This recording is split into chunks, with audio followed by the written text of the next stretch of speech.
ছোট ননদ আসবে তার জামাই বাচ্চাদেরকে নিয়ে, তো জামাই আপ্যায়ন না করলে কি হয়।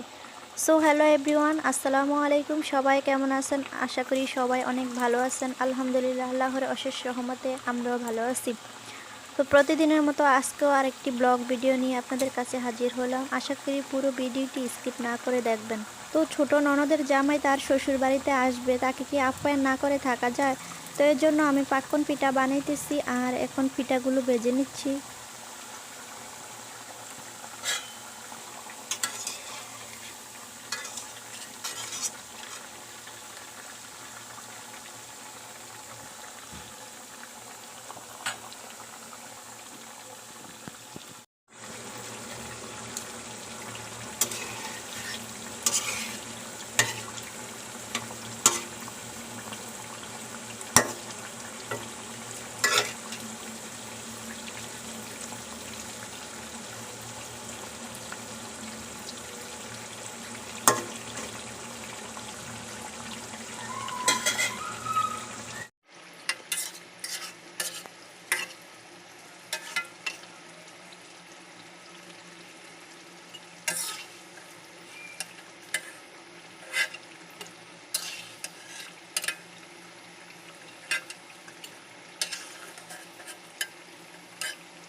তো আমি পিঠাগুলা বাদামি কালার করে ভেজে নিয়েছি আর এখন সবগুলো পিঠা একটা জারে রেখে দিব গরম গরম মুচমুচে থাকার জন্য।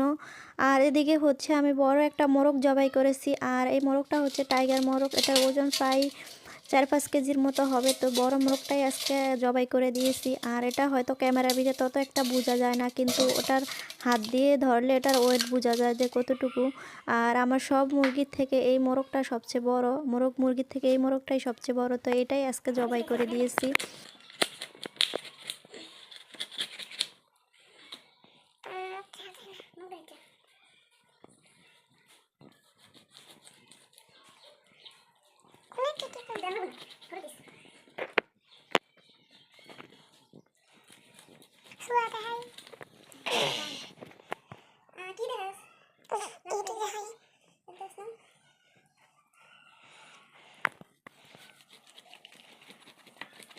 তোমার ঠান্ডা আর কিছু খাবো না।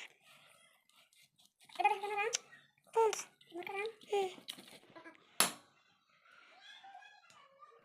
মোরগটার হাড্ডিগুলো এত শক্ত যা বটি দাও দিয়েও কাটা যায় না। তো এজন্য আমি একটা কাঠের টুকরো নিয়েছি আর ওটার উপরে রানের পিসটা রেখে তারপরে হাত দাও দিয়ে কুপিয়ে কুপিয়ে কাটতেছি। আর আজকে ক্যামেরাম্যান আমার ছেলে, ওকে বলতেছি যে বাবা তুমি একটু ভিডিও করো। ও মোবাইল নিয়ে এত নাড়াচাড়া করতে আসছে, আমি বলতেছি এভাবে মানুষে ভিডিও করে। যাই হোক, পুরো ভিডিওটা কেমন হয়েছে সেটা অবশ্যই কমেন্ট করে জানাবেন। তো সবাই ভালো থাকবেন, সুস্থ থাকবেন, আল্লাহ হাফেজ।